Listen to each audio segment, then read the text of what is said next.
আসসালামু আলাইকুম। আশা করি সবাই ভালো আছো এবং সুস্থ আছো।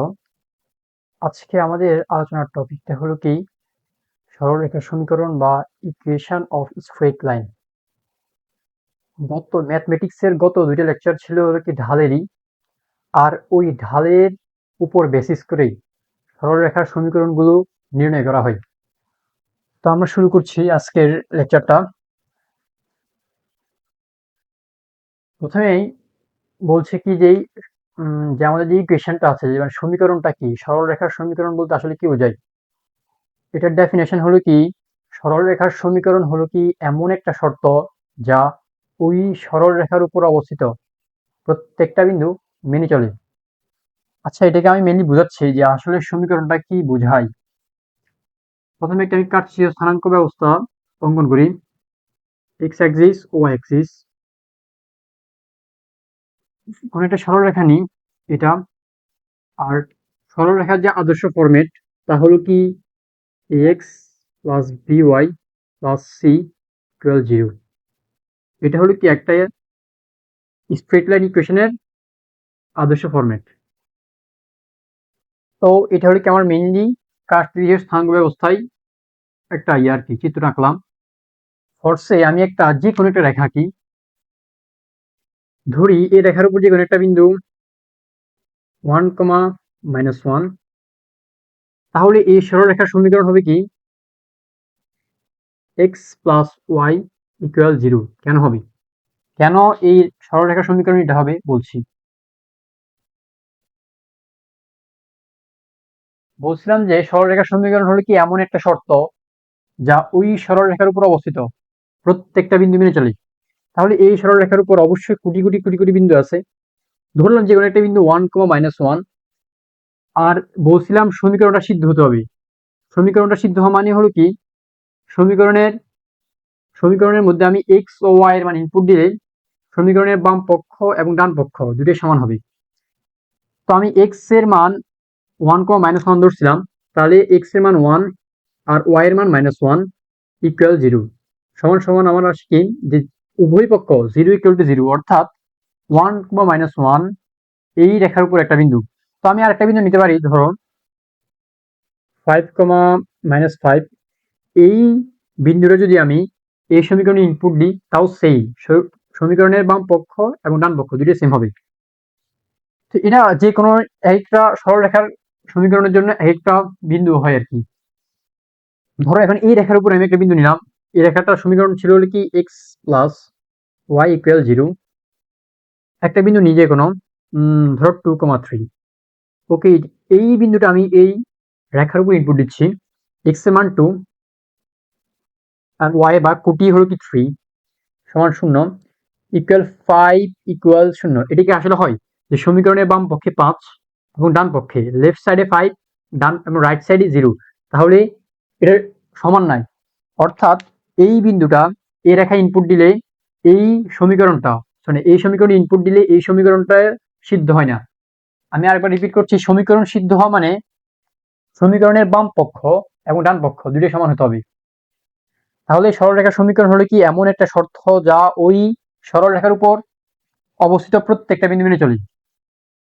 তো এখন সরলরেখার মিনি সমীকরণগুলো কি ওটা নির্ণয় করি। আমি বলছিলাম যে ঢালের উপর মিনি ঢাল থেকে প্রত্যেকটা সরলরেখার সমীকরণ নির্ণয় করা হয়। গত ক্লাসেই যে ঢালটা আলোচনা করছিলাম সেটা হলো কি ঢালকে এম দ্বারা ডিনোট করা হয় কোটিদ্বয়ের অন্তর ডিভাইডেড বাই ভুজদ্বয়ের অন্তর, অর্থাৎ ভুজের অন্তরের সাপেক্ষে কোটি পরিবর্তনকে ঢাল বলি। ভুজের অন্তরের সাপেক্ষ মানে যে যার সাপেক্ষে সে নর্মালি হরে বসে, একটা ভগ্নাংশের হরে বসে কি যার সাপেক্ষে তুলনা করা হয়, আর যাকে তুলনা করা হয় সে উপরে বসে। তো আমরা আরেকটা বিষয় বোঝাচ্ছি এখান থেকে। আমরা একটা সূত্র পড়ি নর্মালি, সূত্র না, সংখ্যা পড়ি। বেগ কাকে বলে, সময়ের সাথে সরণের পরিবর্তনের হারকে বেগ বলে। v = s/t। এটা মিনস করে যে সময়ের সাপেক্ষে সরণের পরিবর্তনের হার, সময়ের সাপেক্ষে যার সাপেক্ষে সে হরে বসে আর যাকে তুলনা করা হয় সে লবে বসে। এটা এমনি বুঝাচ্ছিলাম যে সাপেক্ষরা সবসময় হরেই বসে। ধরো আমি প্রথমে যে সমীকরণটা আলোচনা করবো সেটা হলো কি y is equal to mx plus c। এটা আসলে কিভাবে আসলো? এখানে আমি যদি পরিচয় দিই, x আর y হলো কি ওই সরলরেখার উপর বিন্দু, mটা হলো কি আমার স্লোপ বা ঢাল, আর সিটা হলো কি y অক্ষের ছেদক। অর্থাৎ আমি এখানে বোঝাচ্ছি, এক্স এটা হলো এক্স এক্সিস আর এটা হলো কি ওয়াই এক্সিস। ধরি এমন একটি রেখা আঁকি এবং এই রেখাটা ওয়াই অক্ষ থেকে সি পরিমাণ অংশ ছেদ করে, মানে ওয়াই অক্ষ থেকে সি পরিমাণ অংশ কেটে নেয়। এটা হলো কি আমার মূল বিন্দু 0,0। ওয়াই অক্ষ বরাবর প্রত্যেকটা বিন্দুতে বুঝ শূন্য। অবশ্যই আমরা, জি হ্যাঁ, ওয়াই অক্ষ বরাবর প্রত্যেকটা বিন্দুতে বুঝ শূন্য। তাহলে এই বিন্দুর বুঝ হবে কি 0, এবং কোটি হলো কি এই মূল বিন্দু থেকে এই বিন্দুর দূরত্ব সি, এটা হলো কোটি। অর্থাৎ এই বিন্দুটা ওয়াই অক্ষ বরাবর অতিক্রম করে সি পরিমাণ একক, আর এক্স বরাবর তো কোনো অতিক্রান্ত দূরত্ব নাই, 0 বরাবর সে 0তে আছে, 0,c। এই রেখার উপর অবশ্যই প্রত্যেকটা রেখা অসংখ্য বিন্দু সমন্বয়ে গঠিত। অসংখ্য বিন্দু আছে না এই রেখার উপর, কোটি কোটি বিন্দু আছে। তো আমি করলাম কি, যেহেতু আমাকে ঢালের ফরম্যাটে নিয়ে যেতে হবে, ঢালের মধ্যে অবশ্যই দুটো বিন্দুর সাথে তুলনা করতে হয়, যে y2 একটা 2 1 x2 x1। তো আমি করলাম কি, এই রেখাটার উপর যে কোটি কোটি বিন্দু আছে সবগুলো কোটি কোটি বিন্দুকে তো আর লিখে যাবে না, সেজন্য করছে কি সবগুলো বিন্দুকে মার্চ করে এনে, অর্থাৎ সবগুলো বিন্দু ধরে এনে একটা মার্চ করে এখানে একটা প্যাকেট বানালাম, আর এটার নাম দিলাম P of X comma Y. এখানে পি কে আসলে প্যাকেট বলে না, পিটা কি নর্মালি এমনি সবগুলো বইয়ে এখানে পি ধরা হয় আর কি। এই বিন্দুকে বলা হয় নর্মালি বইয়ের ভাষায় বললে হয় চলমান বিন্দু সমূহের সেট। অর্থাৎ একটা রেখা অসংখ্য বিন্দুর চলনের কারণে গঠিত হয়, এই কারণে বলা হয় কি এটা চলমান বিন্দু সমূহের সেট। তো আমি সহজে বোঝার জন্য বললাম যে সবগুলো বিন্দুকে ধরে এনে মার্চ করে একটা প্যাকেট বানালাম, আর ওই প্যাকেটের নাম দিলাম P of X comma Y. এখন আমি এই দুটো বিন্দু নিয়ে P of X comma Y এবং 0,c দুটো বিন্দু নিয়ে ঢালের সূত্রটা অ্যাপ্লাই করি। m is equal to y2 minus y1 x2 minus x1। m এর জায়গায় রাখি, ধরি এই বিন্দুটার নাম দিলাম যে কোনো একটা দেওয়া যায়, ধরি এটা y, ধরি কি 1 নম্বর বিন্দু আর এটা 2 নম্বর বিন্দু। তাহলে y2 হলো কি এখানে y2 এর পরিমাণ y, y1 এর মান হলো কি c, a y2 a y1 c c, R x2 এর মান ধরলাম আমি, সরি এই বিন্দুকে আমি কি ধরছিলাম, হ্যাঁ 2 ধরলাম। এটা যদি 2 নম্বর বিন্দু ধরি, আর এটা যদি আমি 1 নম্বর বিন্দু ধরি, তাহলে আমার x2 এর মান হলো কি আমার x, আর x1 এর মান হলো কি 0। তো এখানে আসে কি m equal to y minus c, x থেকে শূন্য গেলে x হয়, m x equal to y minus c। সুতরাং এখান থেকেই লিখে যায়, সাজালে হয় কি y is equal to mx plus c। অর্থাৎ মানে ঢালের উপরে বেসিস করে এই সমীকরণটা আসছে। তো এখানে বলছিলাম সি এর মানটা, সি এর ইয়াটা কি, সি হলো কি এখানে ওয়াই অক্ষ থেকে ওয়াই অক্ষ বরাবর যেই পরিমাণ অংশ ছেদ করে। তো ধরলাম আমি আরেকটা রেখা ধরলাম, উম, আরেকটা রেখা ধরলাম, যে রেখাটা এই বিন্দু দিয়ে যায়, মূল বিন্দু দিয়ে যায়, যদি মূল বিন্দু দিয়ে যায় রেখাটা, তাহলে এই রেখাটা কিন্তু ওয়াই অক্ষ থেকে কোনো পরিমাণ অংশ ছেদ করতেছে না। তখন ওয়াই অক্ষ থেকে কোনো পরিমাণ অংশ যদি ছেদ না করে, তাহলে সি এর মানটা কত, অবভিয়াসলি 0। আর সি এর মান যদি আমি অবভিয়াসলি 0 ধরি, তাহলে এখানে আমি সেম এটাই লিখি, y is equal to mx plus c, y is equal to mx। C এর মানটা কত ধরছি 0, যেহেতু এই বিন্দুটা দিয়ে যায় এই বিন্দু y এর মান 0, কারণ 0,0 সমান আসে এখানে y is equal to mx, যেটাকে আমরা বলি মূল বিন্দুগামী সরলরেখার সমীকরণ। আশা করি এই দুটো সমীকরণ বোঝা গেছে। এখন আমরা শিখবো কি, যে এক বিন্দুগামী সরলরেখার সমীকরণ কি।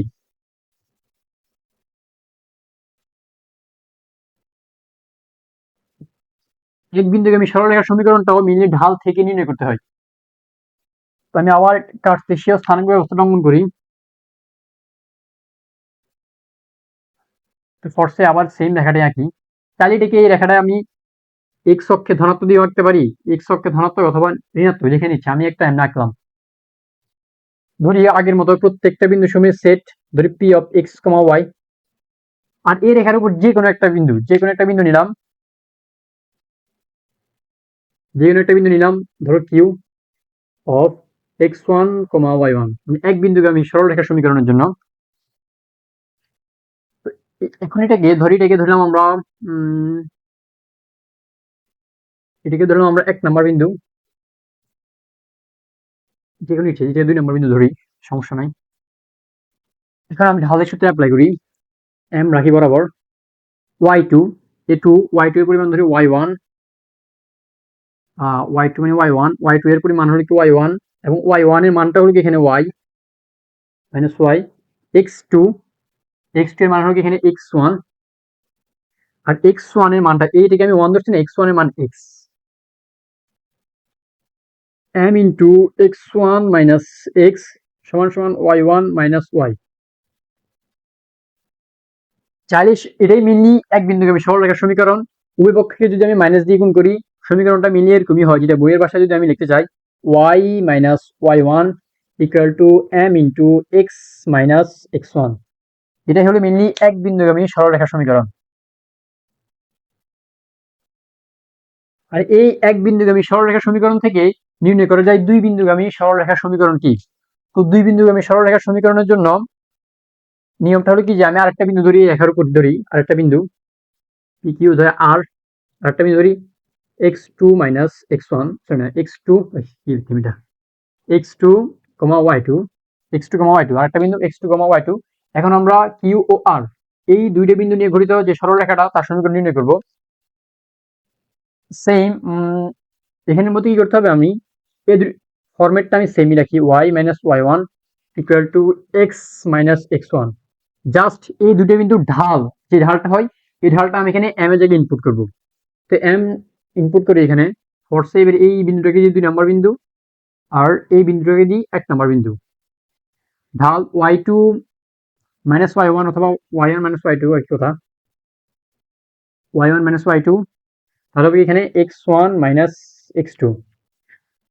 এটাকে যদি সাজাই y মাইনাস y1, এটা এখানে গুণাকার আছে, ভাগে আসলে ভাগ হবে y1 minus y2 equal to x minus x1 divided by x1 minus x2।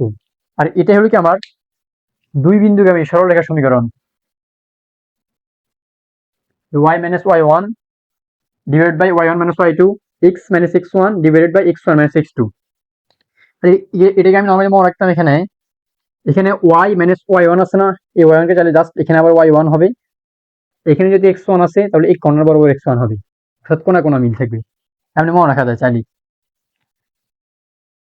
এবার হলো কি, মেইনলি আমাদের যে মেইন ফর্মুলাগুলো ছিল বা সমীকরণগুলো ছিল ওটা হলো কি এটাই। আরো কয়েকটা বিষয় আছে বা আরো কয়েকটা সমীকরণ আছে প্রত্যেকটা কার্তেশীয় স্থানাঙ্ক ব্যবস্থায়, সেগুলো বলতেছি এবার। এটা থেকে কিন্তু একটু কমপ্লেক্স, তো এগুলো ইম্পর্টেন্ট। এক্স অক্ষের সমান্তরাল একটা সরলরেখা সমীকরণ কি? এটা যদি হয়, এটা এক্স অক্ষ আর এটা ওয়াই অক্ষ। এক্স অক্ষের সমান্তরাল মানে কি, এটা একটা এক্স অক্ষের সমান্তরাল একটা সরলরেখা, আর এক্স অক্ষের সমান্তরাল সরলরেখার সমীকরণ কি? এই রেখা থেকে এই রেখার একটা আদর্শ একটা, প্রত্যেকটা বিন্দুতে এই যে অনেকগুলো বিন্দু আছে, প্রত্যেকটা বিন্দুতে কিন্তু একটা আদর্শ মিল আছে, এবার ইউনিভার্সাল একটা মিল আছে। সেই মিলটা হলো কি জানো, যে আমার এক্স এক্সিস থেকে এই রেড লাইনটার প্রত্যেকটা বিন্দুর উচ্চতা মানে ওয়াই এর পরিমাণ সমান না, অর্থাৎ কোটির পরিমাণ সমান।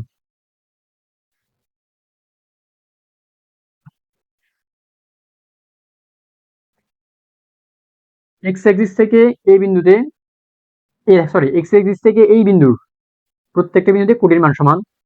যেমন এই বিন্দুটার ধরি মূল বিন্দু থেকে এই রেখাটার দূরত্ব যদি হয় বি, মানে বি একক, ওয়াই অক্ষ বি একক হয়, তাহলে এটা হবে কি কমা বি, এই বিন্দুটা হবে কি কমা বি, এই বিন্দুটা হবে কি সামথিং এক্স সামথিং কমা বি, অর্থাৎ প্রত্যেকটা বিন্দুতে কি কোটি সমান। ধরে আমি এই বিন্দুটার সরলরেখার একটা আদর্শ ফর্মেট লিখতে পারি, তাহলে কি y is equal to B লিখতে পারি অবশ্যই। মানে ওয়াই মানে কোটি, কোটি সমান বি মানে এটা ফিক্সড একটা মান। আর এটা হলো কি এক্স অক্ষের সমান্তরাল কোন একটা রেখার সমীকরণ ওয়াই ইকুয়াল টু বি। এখন যদি আমি আরেকটা সমীকরণ নিই ওয়াই অক্ষের সমান্তরাল রেখার সমীকরণ বি, এটা হলো কি ওয়াই অক্ষের সমান্তরাল ব্লুটা। আর ওয়াই এক্সিস থেকে এই রেখার এটা আদর্শ মিল কি প্রত্যেকটা, না আমি এটাকে পজিটিভ অক্ষে বুঝাই তাহলে একটু সহজ হবে হয়তো। আর একই কথা অবশ্যই, এই যে মানটা মানে এক্স এক্সিস বরাবর যে মানটা, এক্স এক্সিস বরাবর যে মান, এই মানটা যদি আমি এ ধরি, এই বিন্দু থেকে এই বিন্দু দূরত্ব হবে এ, এই বিন্দু থেকে এই বিন্দু দূরত্ব হবে এ, মানে ওয়াই অক্ষের সমান্তরাল, ওয়াই অক্ষের সমান্তরাল প্রত্যেকটা বিন্দুর ভুজ সমান, প্রত্যেকটা বিন্দুর ভুজ সমান। তাহলে আমি এই রেখার আদর্শ ফর্মুলা লিখতে পারি ভুজ এক্স ইকুয়াল টু এ, মানে এক্স ইকুয়াল টু সামথিং। আর সামথিং মানে হলো কি এ, এ হলো কি ওয়াই এক্সিস থেকে এই রেখার ভুজের মান, এটা এটা হলো কি এখানে ভুজের মান। আর এখানে বিটা হলো কোটির মান, ওয়াই ইকুয়াল টু বি। তার মানে আমি এটা সামারাইজ করলেও বলতে পারি এক্স অক্ষের সমান্তরাল যে কোনো রেখার সমীকরণ ওয়াই ইকুয়াল সামথিং, ওয়াই অক্ষের সমান্তরাল যে কোনো রেখার সমীকরণ হলো কি এক্স ইকুয়াল টু সামথিং। অর্থাৎ এটা একটু ঠান্ডা মাথায় ভাবতে হবে, এক্স অক্ষের সমান্তরাল প্রত্যেকটা বিন্দুর কোটি সমান, ওয়াই অক্ষের সমান্তরাল প্রত্যেকটা বিন্দুর ভুজ সমান, মানে ওয়াই এক্সিস থেকে। জাস্ট এটাকে এমনি শর্টকাট মুখস্থ করা যায়। যদি বলে এক্স এক্সিস মানে এক্স এক্সিস সমান্তরাল, যদি বলে জাস্ট এটা বিপরীতটা হবে অর্থাৎ ওয়াই ইকুয়াল সামথিং। আর যদি বলে ওয়াই অক্ষের সমান্তরাল তাহলে ওয়াই এর বিপরীতটা এক্স ইকুয়াল টু সামথিং, এমনি মনে রাখা যায়। ধরি এটা ধরি। আর এখানে এক্স অক্ষের সমান্তরাল কোন একটা রেখার যে কথা, আবার বলতেছি এক্স অক্ষের সমান্তরাল কোন একটা রেখার যে কথা, এক্স অক্ষের সমান্তরাল কোন একটা রেখার সমীকরণ যেটা সেম ওয়াই অক্ষের উপর লম্ব রেখার সমীকরণ সেম এটা। কারণ দেখো এক্স অক্ষের সমান্তরাল এই রেখাটার ওয়াই অক্ষের সাথে 90 ডিগ্রি কোণ উৎপন্ন করে। আর ওয়াই অক্ষের সমান্তরাল কোন একটা রেখা সমীকরণ যেটা এক্স অক্ষের উপর লম্ব রেখার সমীকরণ সেম এটা। কারণ এটা যদি আমার এক্স এক্সিস হয় আর এই রেখাটা হলো কি আমার ওয়াই অক্ষের সমান্তরাল, এটা এক্স অক্ষের সাথে 90 ডিগ্রি কোণ উৎপন্ন করে। তাহলে আমরা বলতে পারি ওয়াই অক্ষের সমান্তরাল কোন একটা সরলরেখার সমীকরণ এক্স ইকুয়াল সামথিং। আর এক্স অক্ষের সমান্তরাল, এক্স অক্ষের সমান্তরাল কোন একটা সরলরেখার সমীকরণ Y is equal something. X অক্ষ বলে ওয়াই ধরবো, ওয়াই অক্ষ বললে এক্স ধরবো। আর এক্স অক্ষের সমান্তরাল, এক্স অক্ষের সমান্তরাল সরলরেখার সমীকরণ যে কথা ওয়াই অক্ষের উপর লম্ব রেখার সমীকরণ সেম এই কথা। সেম ওয়াই অক্ষের সমান্তরাল কোন একটা সরলরেখার সমীকরণ যে কথা এক্স অক্ষের উপর লম্ব রেখার সমীকরণ সেম একই কথা।